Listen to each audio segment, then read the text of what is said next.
Welcome back, Chelsea fans, to another episode of the London is Blue podcast, your home for all things Chelsea FC. Nick, Dan, and myself cover all the match reviews from the latest Chelsea matches. We cover the team news and even throw you some exclusive interviews. Thank you already for being an awesome listener. And you know what? Let's jump right in. And we are back with our second episode of This Week, Chelsea fans. That's right. If you missed part one, definitely go back and listen to that. All about the Southampton match review. But as we progress into part two of this week, we do have Nick and Mike back again. Obviously, no Dan, so gentlemen, thank you. And pulling a double shift with us tonight is Jeff Borzello with ESPN College Basketball. Thanks for hanging out again, man. The first part two that I've appeared on, so it's like my debut. You never forget your first part two. So, anyways, I didn't know how to respond to that. Let it hang out there. No, we only kid, obviously. But yeah, no. So thanks for coming out with us. Obviously, this part is all about answering you, the fans, you friends of the podcast, other Chelsea fans, your questions about anything related to Chelsea and occasionally even other things, as we'll find out we've been asked about tonight. But before we get into it right away, Nick, just a friendly and warm welcoming invitation that if you would like to spend your New Year's Eve with us in London, you can do that. It's an opportunity. It's a real chance. Absolutely. We would encourage you to go to our YouTube channel. We have a video up that can kind of give you a cue into our experience that we had in April. And all of our trips have been wonderful. We had the assistance of Thomas Lundberg to help do a video for us when we went in April to kind of give you the insider's view. So it showed some of our time at the match, the pre-match, our live pod with Stanford Chidge and the Chelsea fan cast. So everything that's included in this package would be your hotel for the time that you're in London, match tickets, which are really hard to come by. So unless you have a hookup, you're guaranteed match tickets. We'll have a live podcast of some sort. We'll have some events that we'll do, especially around New Year's Eve, which I'm sure will be a riot in London. It's going to be great. So, look, it's a great trip. There's a payment plan available if the cost is a little bit too much, and we always want to be respectful of your wallet. So, I know that there are a lot of people who have some good vibes around the club. We hope to max this trip out about 20-25 people to keep it manageable. So, if you're interested at all, just please let us know, and we can help you figure it out. Absolutely. We've been getting great feedback, great questions, and even getting, a great amount of signups. So again, we'll try to keep it at 2025 to keep it manageable. So don't hesitate. Sign up or ask us questions so we can get you signed up as soon as we can. But let's go ahead and jump into the first topic of discussion. It's not even social media questions. I actually have had, for the first time ever, to bump our listeners to the second most important thing we do in this podcast, Mike. When your captain, leader, legend puts out a 3-graphic post on Instagram, probably, for him, as he's about ready to go to bed this evening, that he has called an end to his playing career. No more John Terry lacing up the classic Umbros, the knee-high socks, leading the line the way he does. It's done. It's over. Yeah, I really... I'm having a hard time processing it, and I haven't posted anything on Instagram because honestly, I'm a little bit at a loss of words. It's funny, like I think it's hitting me harder than back in 16, 17, and for him to finally calling it a career, it just kind of breaks my heart. He was somebody that I have always followed since I've been a Chelsea fan about 20 years now, and to see him retiring, it's the end. You know what I mean? And yeah, what can you say about John Terry that hasn't already been said? And how do you say it's over? Nick, where are you at with this? I think this isn't a surprise. I think when he turned down Spartak Moscow that he was probably considering his options, and I think for for a lot of times, at least in American sports, we try and retire players before they're ready to retire. If they aren't as good as they once were, they are making mistakes or whatever. I mean, shit, people have tried to retire Gary Cahill and he's 33. So, but I think for John, there's probably some influence, seeing Frank Lampard do what he's doing at Derby County and being back at the club for this time. Just it probably felt right. It probably felt like this was. If the spark isn't there to play and train every day, that it's probably time to call it quits. And the thing about JT that I think everyone admires is that he always gave it his all. So if there was going to be a time in his career where he wasn't giving it his all, then you'd rather just not. And I'm proud of him for calling it quits and advancing into his the next steps in his career, which are clearly going to be some sort of management, or working with youth talent or something like that. I think that he has an incredibly bright future. He's clearly has a wealth of knowledge about the game and how he would potentially want to manage a team. So I think while Frank Lampard is the best ever player at the club, even more than Didier Drogba, I think John Terry will go down as maybe the fans' favorite player.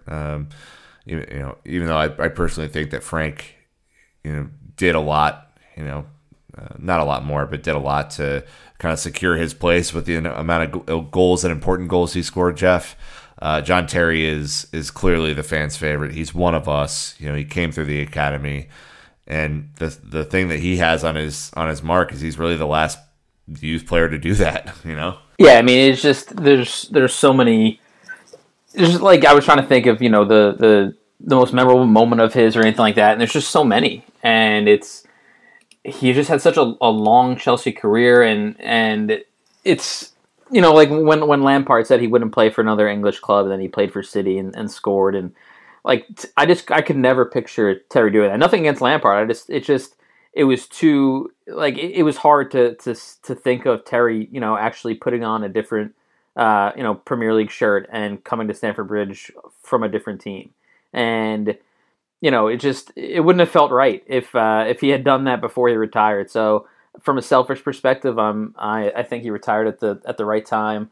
And just thinking back, to me, when I guess Chelsea won the Premier League in 2015. And he played every minute of every game after, I guess not everyone wrote him off, but Rafa Benitez wrote him off, and a lot of people did. To me, that was sort of quintessential John Terry, is sort of just, going against what everyone thinks and, just coming back from what seemed to be the downslope of his career and becoming, again, sort of the rock-solid heart of Chelsea. And, I just don't know if we're going to have another leader like that for a long time. Oh, that is such a great, memory to pull back on when it comes to JT and that never say die attitude. I mean, he had significant injuries the year before, so it wasn't like he was just out of form. I mean, physically just wasn't in a good place. Yeah. And you just think that it's also kind of the perfect storm. I don't think that would have ever happened with anyone other than Jose Mourinho coming back to the club too. So I don't know. We are so blessed with the most amazing amount of memories with John. He is lauded as one of the best ever to play the game because of how smart he was and how determined he was to always put his face in front of a boot or put on the gloves and play goalkeeper. There was nothing that he wouldn't do for Chelsea and England. And the fact that we get to call him one of our own is truly, truly special. So. I'm much more excited and kind of happy for him, and am looking forward to what he's going to do next. And speaking of that, it's very obvious he's been working on his badges. He's been back at Chelsea, back at Cobham, working with Joe Edwards in the U23s and some of the other youth teams. He's been with the U18s with Jody Morris last season, even a little bit. It's just there's no way that his identification badge is ever getting deactivated at Cobham. He will always be welcome in any capacity there. All right, well, let's let that sit a little bit, but we are going to move on to our social media questions. Look for more on John Terry from us later in the week. But for now, we had an interesting question. So kicking off with Patreon, obviously, if you want to get your question at the top or guarantee that it's answered, join us on Patreon. That is the way to get priority in this part. Mark on Patreon saying, hey guys, I'm so happy for Barkley and Morata. Is it time to be worried about Aspie? I'm just happy with the 3 points. Anyways, I'm gonna get back to work on getting a brewery to show Chelsea games for the Chelsea and America peeps in Asheville. Nice. Time for a tasty Pilsner. Attaboy. Help him out. Yeah. If you're in Asheville, let's make it happen. So I actually followed up with Mark too, and I said, hey man, I was like, what about Aspie? Because if we just say, are you worried about Aspie? Nick is just going to yell no at me, but then that'll be the end of it. So no. I went to get some context for you, Nick. He thinks that while he's not worried, he just feels like Aspie is getting targeted on the right flank. Mark does clarify that Aspie is his favorite Chelsea player, so he didn't even want to ask, but he feels like Aspie is being attacked more than Alonso, hence maybe why he could be considered as struggling. What do you think if Aspie is struggling, or should we be worried about him? I don't think he's being targeted more than Alonso. I mean, certainly Liverpool ran away from him last week, so that's not a huge point of concern. I think that he did struggle at times with Lamina and Bertrand overlapping today, so maybe there was something in that in the Southampton team setup that confused him. I certainly don't think he had his best game in a Chelsea shirt today, but in terms of his ability to lead and his ability to track back and hopefully find some more balance between the defensive and offensive responsibilities of his position, that he could still very well be in the Premier League team of the season at the end of the year. I think he's absolutely fantastic and a guy who to me just exemplifies kind of that John Terry spirit of constantly being there, constantly showing up, and really, leading by example. And, he may not be the most vocal guy in the team. I think he's growing into that role a little bit, as captain. But yeah, I'm not worried about him. I think that maybe, with all the matches he's played over the last, 6 to 8 months, that he legs might be a little tired, but that's about it. Yeah, definitely would agree that Liverpool avoided him at all costs. I think that it's a little bit of that right back discussion, but we also said Tottenham members, he was being targeted as the right center back in a back three. It just happens occasionally. Sometimes teams just push it down the left side and then try to switch it up and catch him off guard. That kind of goes back to the whole conversation of not having much to do, and all of a sudden you're involved a lot. Like it can catch you off guard a little bit. The next one we have, Jeff, is from Daniel asking, Barkley looks like he could be the potential goal-scoring threat from the midfield that the club needs, but he's not the complete player that Kovacic is. Do you think Barkley might start to see more starts because he's attack-minded? It's a good problem for Sarri to have. So I know we talked about the Barkley-Kovacic thing, and you weighed in and said Kovacic all day, Barkley's worthless. It's on record. Yeah, that's the exact quote I had. That's 100% what was said. No, but honestly, what about the goals? I think the goals aspect is unique because I think that is something that we're all aware that really is missing from that midfield of Kovacic, Jorginho, and Conte.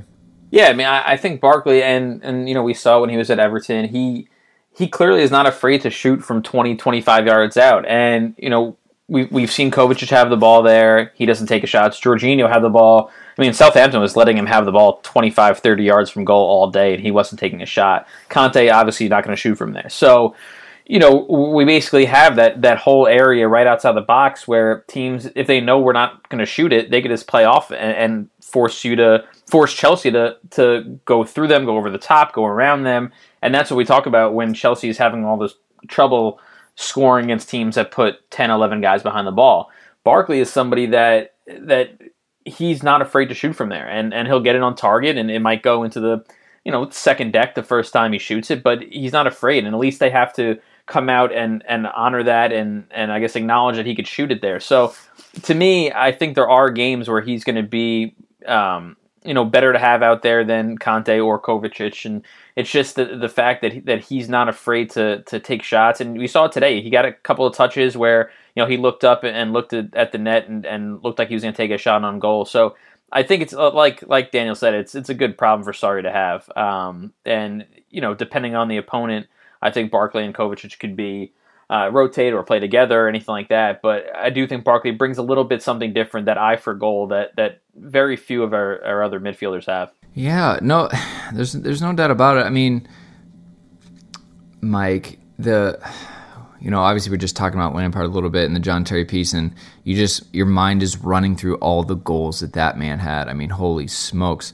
It's not as balanced from the midfield perspective, and when Pedro's not in, Willian doesn't give you the goals. He'll create the opportunities, doesn't give you the goals. To me, it's almost like from a squad balance point, it's good to have Willian and Barkley together, because Barkley has the potential to kind of fill that gap that Willian can't for Pedro. Yeah, and I also kind of look at it from, if we're dealing with teams that are trying to play 8 or 9 behind the ball, how do you break that down? And I think you do that with some chaos, and that's, somewhat in the hockey method of put the puck, put the ball on frame and let there be some deflections. Let somebody be there to, poach and jump on a rebound. And I think with Barkley, not being afraid to take shots, the defense is going to have to respect that. They're going to have to step out to shut down space, which opens up, the interior for an Eden Hazard or something else. Or, you have Giroud or Morata there to clean up something. So I think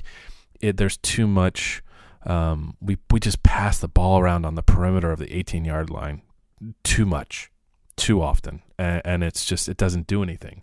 So I think he definitely makes a much more, a vertical attack up and down, as opposed to just passing side to side. Yeah, chaos is a ladder, Mike. And thank you, Game of Thrones. What's up? So I agree with you, and not just against teams who have 9 in the box. I think this is just a thing that I'd like to see more. Is, you know what, man? Let it rip. Let it rip from wherever you're at. If you have a clear shot on goal, I don't think Maurizio Sarri is going to make you pass it into the back of the net. I think he wants to score goals, and he wants the team to be comfortably up, so that the playing style is kind of intact. And I want to see more rips. I want to see deflections that Giroud's just able to nod in, or Hazard's able to clean up. I think it's really important that not every goal we have to, or that we'll score this year is a beautiful piece of art. I'd rather score 100 goals and have 70 of them be crap than to score 70 goals and just have them all be beautiful. So I think that point's really well taken, Mike. And if Barkley's a guy who's going to let him rip, then let's see what happens. Barkley's also like significantly bigger than Kovacic. I mean, he's got to have like 3 inches and 30 pounds on him, and I think that just is a nice little balance to Conte and Jorginho, who are a little slender. And we saw today he had that, or I guess the other day we saw the tackle, and then he laid it off to Hazard, but it was the tackle off the pressing, and it's just that sort of physicality. I think that's another dimension that he brings. All right, well, let's go ahead and keep it moving. The next one we have is from Akshay Patreon, saying, great performance and tied top of the table. It showed that we are learning how to cope with some of the tactics that tripped us up in previous games. Morata scoring twice in as many games gives me hope of a striker contributing to goals. We definitely need to work on taking corners. Jeff called it. Either a new kicker or trying something new, because we could have had 100 corners and not scored once from them. I don't know, Jeff. We talked about this a little bit, but did you want to elaborate? Because I heard the same thing. I think it was from Nas. He's supposed to have 33. He was called Mr. 33 at some point, because he had 33 corner kick, different corner kick plays, and it seems like Willian he holds 2 fingers up or 3 fingers up, and that's about it. And then, like I said, it's like the same things that never work. And whether it's a short corner, like I guess I don't think that Chelsea tried a short corner against Southampton, maybe one. But I don't know, and to me, given that, and we've talked about how these sides are counterattacking against Chelsea and doing it, and that's when they look the most threatening. To me, Chelsea's at their most unbalanced when they're playing off a corner kick, and if we're just going to give the ball away there and sort of launch a counterattack for the opponent, we might try to go back to the short corners. And I know people complained about that under Conte, but at some level, if what we're doing is not working, I think he's got to try something different. Now, I don't know all 33 corner kick plays that he's had in the past, but I think he's got to dig a little deeper and maybe find something that works. Yeah, I have to agree. I mean, I would love to see somebody other than Willian get a shot at this, maybe a Jorginho or someone else, but it's just not working. That, or I love I love how our strikers at times are standing behind the defender on corners, and it's like, just cut in front of the man. Sometimes we're there, but we're just behind the defender. So and theoretically, Chelsea should have the size to get ahead on one of these. I mean, obviously Alonso, Rudiger, Luiz, Barkley, either Giroud or Morata, like they have the size and the aerial ability to get one of these in the air, but they never seem to have the chance. I will say the one encouraging thing for me about this is it's a set piece, and if there's anything that you can kind of work on in practice, if the corners aren't hitting it yet, I think that's a pretty easy course correction to make. So I think we'll feel it out. I think Willian might have put a nail in his coffin of taking corners for the next few matches today. Yeah, we don't have a lot of what I would say great free kick takers. I would say, Willian is the man right now. Cesc isn't really getting on. I feel like if you had someone with his abilities that are, obviously significantly better, he would be able to potentially do maybe a little bit more. So, Jeff, it could be a matter of, well, we don't have any real great free kick takers as well for kind of the situation we're in. Because they're the same thing. He even has like throw-in plays and all these different things. But you're right, we're not really seeing it too much. The best one that we have had is definitely a long ball to the back post, headed it, or in this case, bicycle kicked back across the box, for someone running in on it. But it's definitely it's just not been where we kind of were hoping or where we've been. So again, Akshay, good call. Hopefully this is something that can be changed. Because we've got some big boys in there. Giroud, David Luiz, and Rudiger, and even Alonso. Definitely some big bodies to aim at. Last one from Patreon, it comes from Brett, says, Sarri has really unleashed the value of Eden Hazard. How much more success would Hazard have if he played under Sarri since he came to Chelsea? Don't you love hypotheticals, Nick? Yes. If ifs and buts were candy and nuts, we'd all have a Merry Christmas. I think he's clearly enjoying the style, and I think at least for the past 5 years, he has been a focal point of the team. I think the difference is with him now is he really feels a leadership burden. Whether he's the captain or not, I do think that most people around the club are looking to him to help set the tone. And he clearly, over the last 2 years specifically, I think has really done a decent job of taking that responsibility on. And, sure, the style matters, but it's not as if he wasn't being passed the ball before this, right? Like, he certainly has been a focal point of the attack, but I think the flow in the final third and the players he has around now are making it a little bit easier for him. And, it's going to be interesting to see how far this goes now, because, if he gets anywhere near 25, 30 goals, he will be kind of in Ballon d'Or contention. And so then it's a whole different scenario, Jeff. Well, I think that's the key. And we've seen him do this, well, maybe not to this extent, not to this level of goal scoring output, but we've seen him put together 2-3 months of just world-class play. And then he doesn't disappear, but he fades away a little bit, and he'll sort of float in and out and go a few games without scoring, and he'll be less involved in the game. And so we've sort of seen this before. And then the key for me is whether he's going to continue this throughout the winter.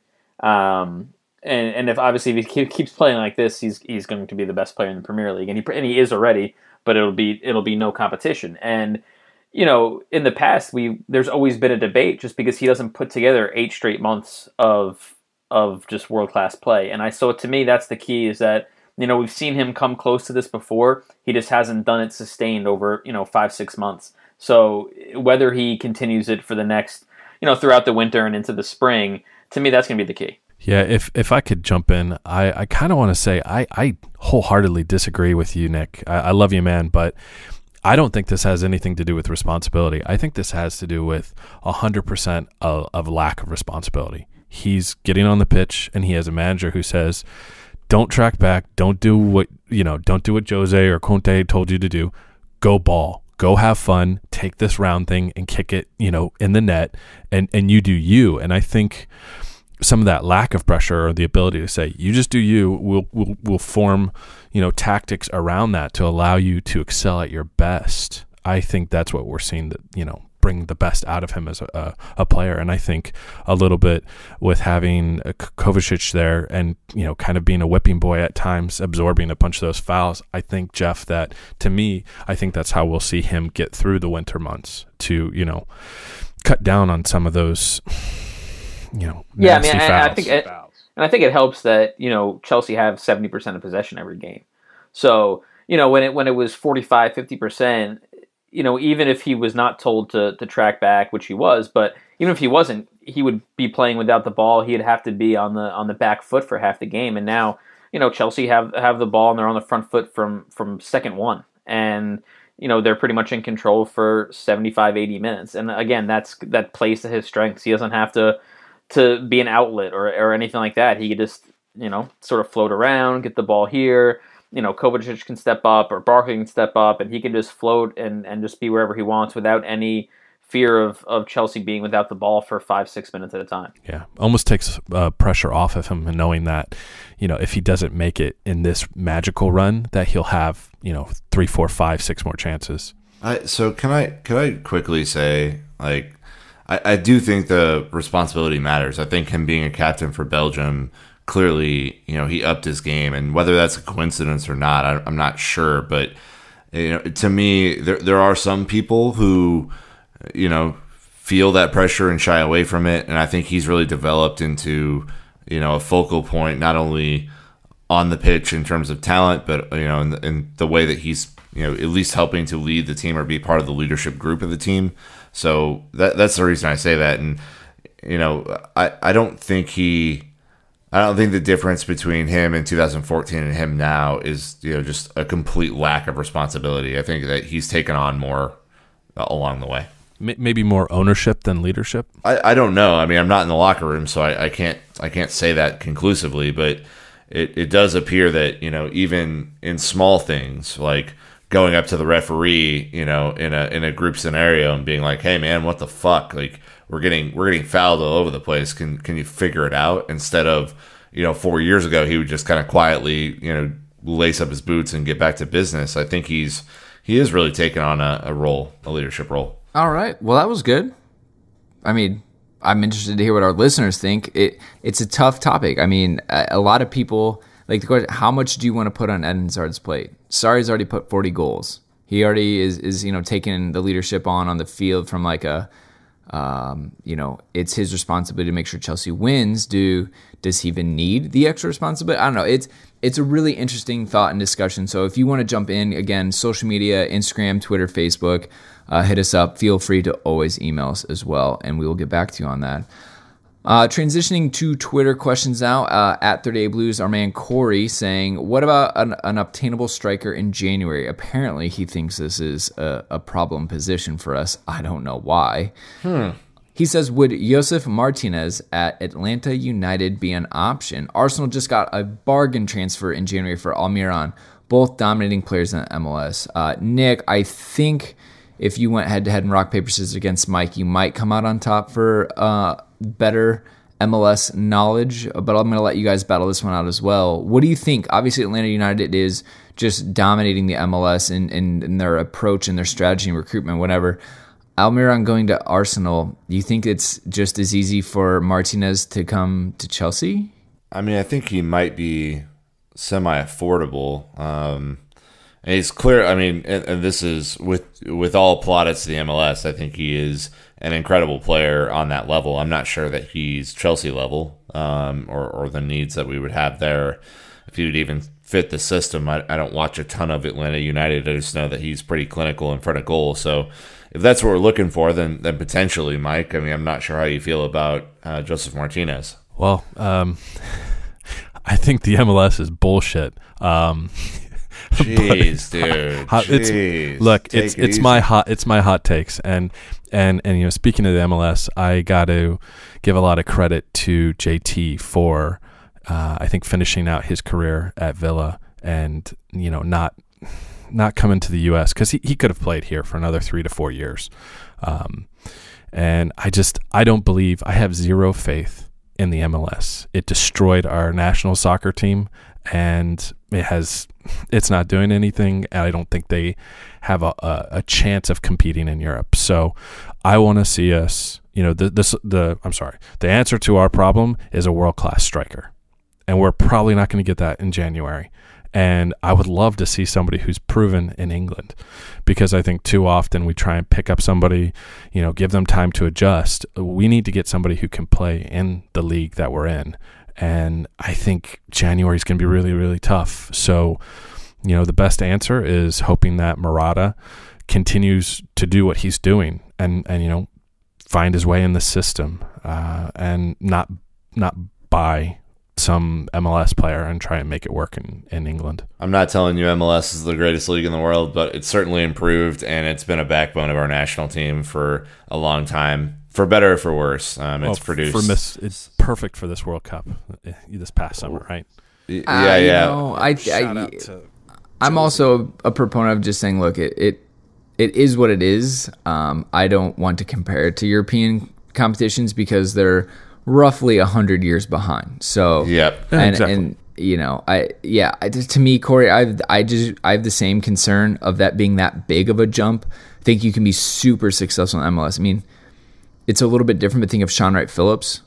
It set records, like lit the league on fire, and was a lower division, striker over in England. I think it's different as well, the situations. But I will say that if there's any player who can make Chelsea better and stronger in January, and they are the least bit affordable, I mean, why not pursue any avenues that you can? But all right, well, here we go to off-topic questions, Jeff. That's right, we get more than just soccer and football questions. Giuseppe on Twitter saying off-topic, but thoughts on the Khabib versus Conor and the brawl afterwards? I mean, wait, which was more exciting, the fight or the fight? It was the latter fight. I mean, the actual fight was like cuddling, and then like they were like falling asleep on each other, and it was fun. But Khabib destroyed him during the fight, and then, I mean, to me, it kind of sucks for him because nobody's talking about that. Everyone's just talking about how he jumped out of the cage and had his boys jump in the cage, and it was a whole thing. So so to me, it's unfortunate for Khabib, but I think at the end of the day, all this does is guarantee a rematch. Now, can those two be in the same room again? I have no idea. It seems like they harbor legitimate animosity for each other. Unlike we've seen the Conor and versus Nick Diaz and all these other fights where it's sort of they play it up, but I think these two legitimately dislike each other. So whether Conor will probably want to have a rematch just because he'll do whatever.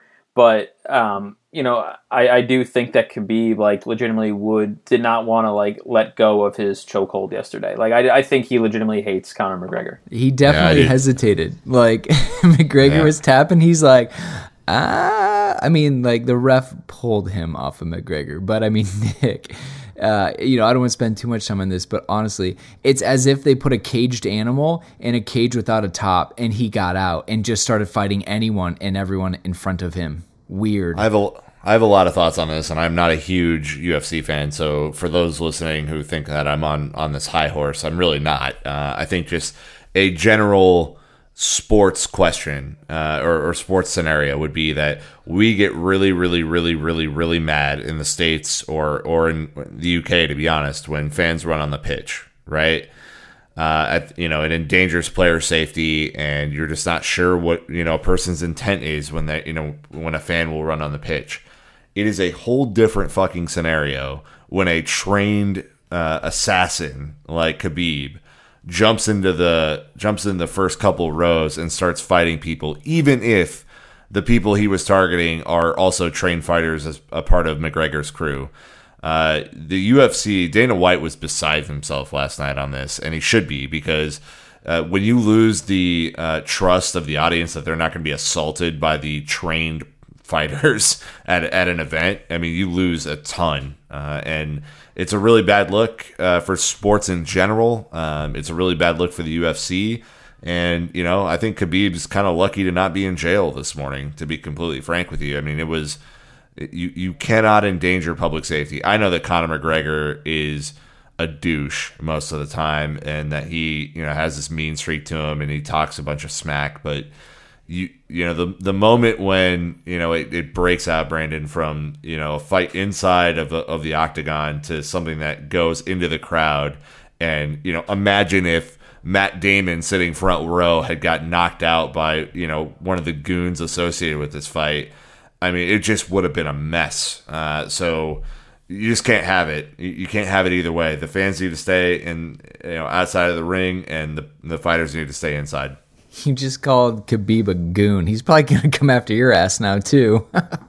Hey, more than welcome as long as we're inside of the ring. Oh, wait, so now you're a world-class fighter as well? I believe that was a challenge. Anyways, interesting to say the least. At _4RM_HRE says, objectively speaking, if Callum Hudson-Odoi was someone you know personally, what advice would you give him, considering the reason he isn't playing is because of Victor Moses, of all people? I just don't believe average players should block pathways to the first team.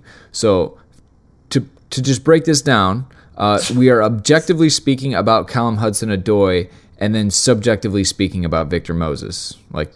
So we accept that and then move on? This is tough, man. I will chime in first. I think Callum Hudson-Odoi knows kind of the battle he's up against, and that battle isn't with Victor Moses, by the way, who I think is a good Premier League player, but Callum has a much higher ceiling. I think Callum knows that probably the barrier to him playing is signing a new deal, and it doesn't seem as if there's been any progress on that at all. And frankly, I'm not telling him that's the wrong thing to do. Maybe he's gonna not sign a contract and go somewhere else and be guaranteed game time. But it seems as if, at least from the outside, and I could be completely talking out of my ass here, but that if he signed a new deal, maybe he would have a better chance to play or get loaned out this year to go play. So I don't know, Mike, what are your thoughts? Yeah, I mean, we don't have to be objective, being that we're all best friends with Callum and have his personal phone number, right? It's besties 555. No, I think this is a tough one because I think unlike players in the past, we're looking at Callum Hudson-Odoi and we're looking at Mason Mount, and I think we're worrying about how they're going to get into the top 11 or the starting 11s. And to me, I think a lot of that responsibility is, if I was his friend and I was talking about personal advice, I mean, come on, don't let Victor Moses be an obstacle to you starting for Chelsea or getting on the pitch. I think you just have to outwork him and do everything possible in, on the training ground. So as somebody who played soccer in an old long ago, I think you have full responsibility as to whether you're playing or not, and I think that starts with Callum, and it starts at training. And I think that if he really wants to be a world-class player, then he needs to show sorry first.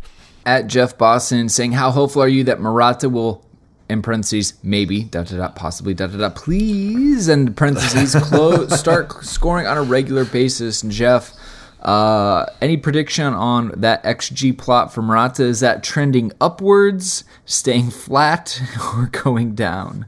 Well, I tweeted this today, and it seems like when he's going one-on-one with the keeper, or when he's got the ball and it's a turn, that's where he runs into trouble and gets it not on target or loses it or falls down or whatever. When he just has to pounce on the ball, one touch in the net, that's where he seems to be successful right now. And a couple of people, responded saying that's not the case, and he's technically he's sound, and this and that is just a bad run of form. But to me, it's just confidence was clearly an issue for him for most of this calendar year. And I think even we've seen this season, he's still running into trouble when he has to think about it and has to overthink about it and change and adjust. And we saw today, he just had to pounce on the ball, chip it, goal. And it seems like that's where he's getting his confidence from, is where he doesn't have to think about it.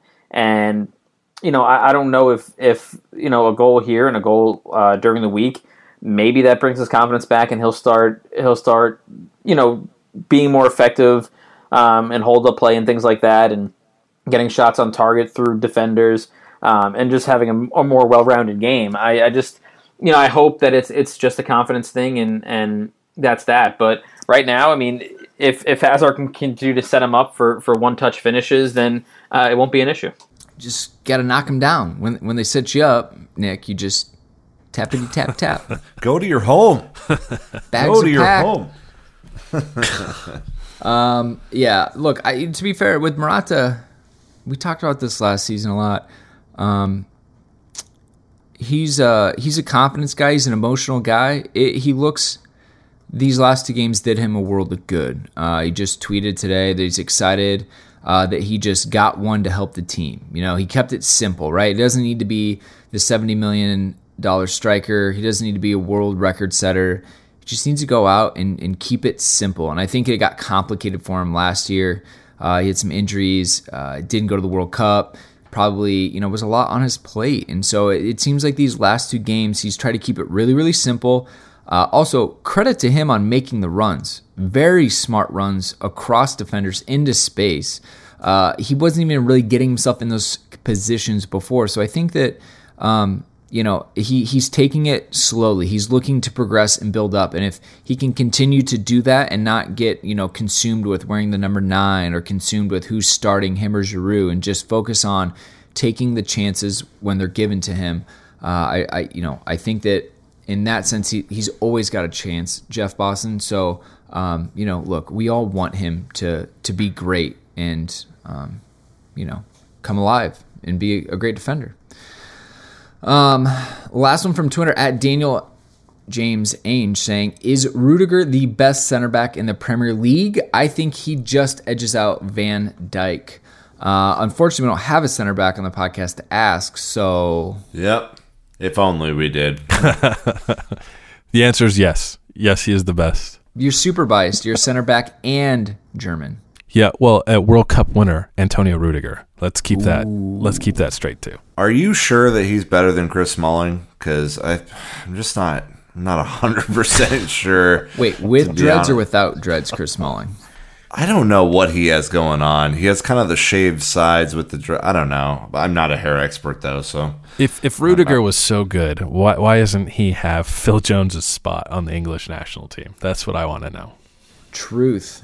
All right, good. I just want to confirm that as we, look to kind of wrap up these questions. Moving to Instagram, we have one from Risku_0. I thought this was a really interesting question. Nick, has Sarri given Alonso restrictions on his attacking? That is interesting. I mean, I'm just trying to cycle through my match kind of reviews in my last couple of weeks here. I mean, obviously he was under attack against Liverpool, but I guess even before and after that, it's almost like we're missing the marauding runs. He used to be inside the 6 every single game multiple times, and it's just not that same level. Yeah, maybe it's just a different defensive setup. I mean, I think you even saw Dave get a little bit further forward today, and at times maybe Alonso did. So it's kind of an interesting take there, Mike. Yeah, I would have to say probably the answer is yes. We saw Dave hold back. I think it was 2 or 3 matches ago. I didn't see him really cross the midfield line until like the 70th plus minute. So I think there's definitely some kind of tactics where we're either kind of, pushing to one side or the other. It's just slotting back and forth. So I have to think that Alonso's a striker at heart, and if he's not in the box, then he's probably there or not there because Sarri told him not to be.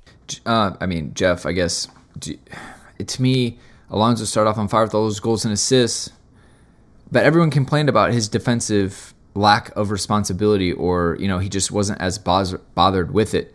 think we've definitely seen a renewed focus on it. And maybe it's even temporary. Like Maurizio's like, hey, focus on this for the next 3-4 matches.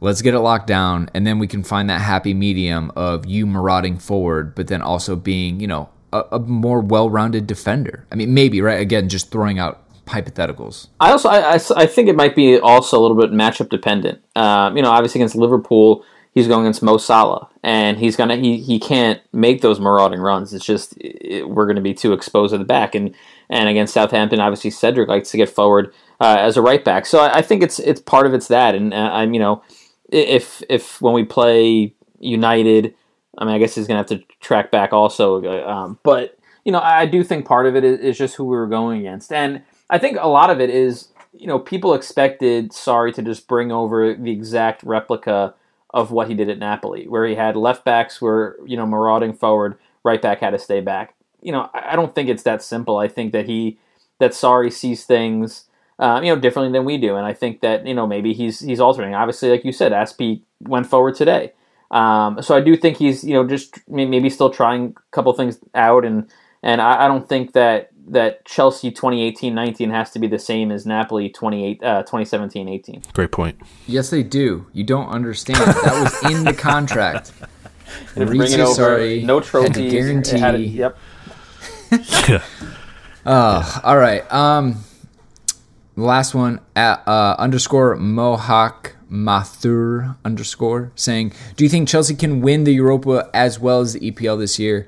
All right, my man. I think that Chelsea can win the Europa League. Chelsea can also win the Premier League. I do not think Chelsea will win both. I think that if both competitions are going well towards the end of the season, Maurizio has even said that the Premier League is the absolute target, number one priority overall. And I also think that Maurizio would far more relish the joy of winning a league title, especially after coming so close last season, than the Europa League, because they have to get top four. Chelsea are a club that should be in the Champions League.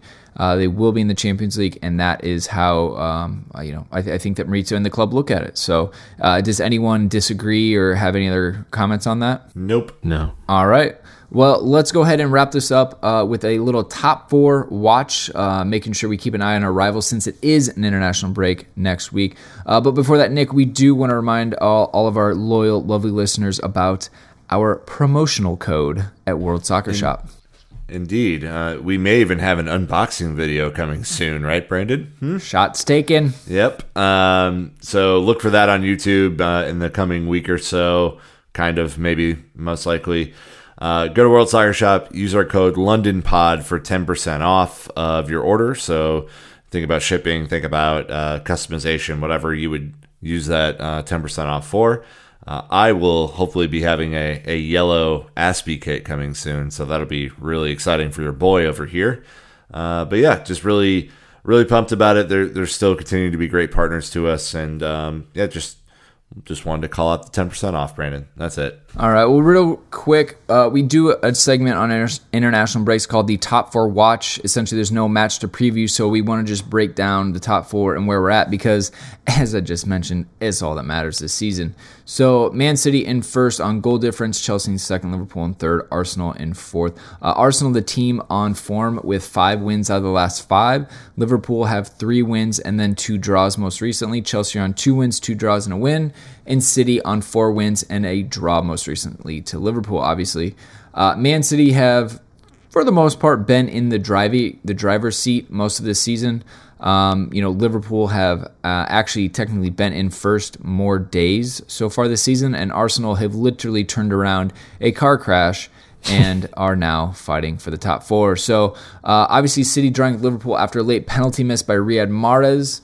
Arsenal are quietly sneaking into the top 4 at Spurs' expense. Actually, Arsenal haven't lost since they lost to us on August 18th, so there's that. Liverpool don't seem to be off to as great of a start as everyone predicted, and goal difference is looking like it's going to be most important this season. And then special mentions I have are Bournemouth still in 6th place, Wolves in 7th, United up to 8th, but very unconvincing. Let's hope they don't sack Mourinho before we play them October 20th. So, Jeff, with all of those kind of shout outs of the different teams, is there anyone that you kind of want to talk to specifically of the top 4 teams? Well, it's just after watching the City Liverpool game, at this point in the season, I did not expect Chelsea to even hold a candle to one of those two. And obviously, we beat Liverpool once and drew 1-1, but just watching it today, it was a fairly boring game for 80 minutes. You used to watch them, last season when those two played, it was like, oh my God, they're playing such beautiful football. I wish Chelsea could play that way. They're on a different level than Chelsea, and that's just not the case. Chelsea play, just as attractive football as them. They have the possession, they have the passing. So to me, it's just in general, it's just surprising, how quickly Chelsea has come along in such a short amount of time. But quickly on Arsenal, and they obviously are scoring a ton, but I was looking at the expected goals numbers earlier, and even though they've scored, I think it's 18 or 19 in the league, their expected goals are 10 or 10.4. Like, they scored 5 goals against Fulham, their expected goals were 1.4. So I think at some point that's going to come back, it's going to have some negative regression, and hopefully they'll fall back to the pack a little bit and maybe give the top 3 a little bit of breathing room. So I do think, despite the points and despite Arsenal's recent run of form, I still think there's a pretty sizable gap between the top 3 and everybody else. Mike, what about that top 4 picture that I painted so eloquently? Do you want to touch on? Yeah, I think where we were all thinking we would be at the beginning of the season and having to wait, we're a contender. Now, will we finish, will we win the league? I don't know, but we definitely belong in the top 4, and I think that should be something very reassuring for all of us, especially with some of the tweaks and the fixes that can be easily done. And if you're looking up at the stars tonight and you see something shoot across the sky, it's not a star, it's Mahrez's penalty kick. Oh God! Yikes! Yeah. I don't know how it was brutal. By the way, Gabriel Jesus's his facial expression after Mahrez came and took the penalty off of him, that was classic. He looked around like, what is happening? This is not going to go well. And obviously he was right. When they showed the slow motion of his facial expression, I was like, that's perfect. Yeah, Aguero had some choice words on the bench as well. Well, yeah. Duh. Go ahead. No, that's it. That's literally all I had to say. Duh. Well said. Yeah, look, I don't know how good we are yet. I think we on this show are mostly just trying to react in real time to how the team is progressing. I don't think, even in our biggest dreams, I think Dan was the most aggressive in our preseason predictions to have Chelsea finish second. So that's where we're at. But I think we're all just the amount of patience that we're trying to exercise on this show is just to say, give it some time. The best football that Chelsea will play this season is yet to come, and I'm just excited to see the evolution. It's happening a little quicker than I thought it would, and I think that even if we're 4th or 5th at one point in the season, that this team always has a chance to come back, especially with a positive goal differential and be in the top 4. So just really excited to see how this gets cooked up. Right. Well, it's going to be fun. I can promise you that. Let's just hope that nothing derails the season and Sarri just keeps on pushing the team forward. But, it's fun, right? Like, the Premier League is competitive this season. It's close. There's a lot of goals being scored. Like we said, if you look at the table, the fact that, City have 18. They've scored 21. Chelsea have scored 18. Liverpool 15. Arsenal 19. Spurs 15. Bournemouth 16. And then you have United, Watford, Leicester, Everton, and Burnley all in double digits goals scored. This is what we want. Wolves have been a big surprise in the league this season.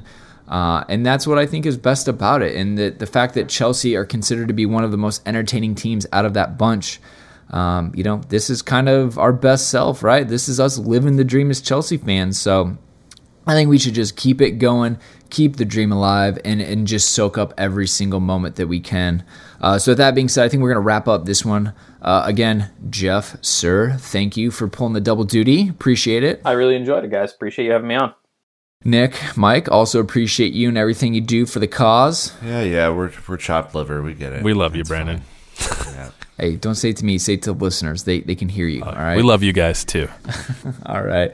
Anyways, hope you enjoyed this part. Again, if you want to get involved, send in your social media questions after every single match or via email. Best way to get on is through Patreon. So that's going to wrap it up this week, Chelsea fans. So sorry we have an international break coming your way, but hopefully we can come up with some special content to fill the void. But until next time, Chelsea fans, you know what to do. Keep the blue flag flying high.